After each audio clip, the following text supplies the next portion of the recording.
apa aku buat? Maaflah bang. Bukan salah saya. Tapi waiter tu, chef tu yang lambat. Dah lambat. Tak terima makanan tu. Jangan macam tu bang.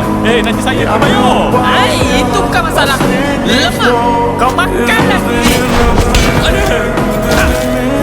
Dah pula nak kau masak. Sakit kepala kebenaran.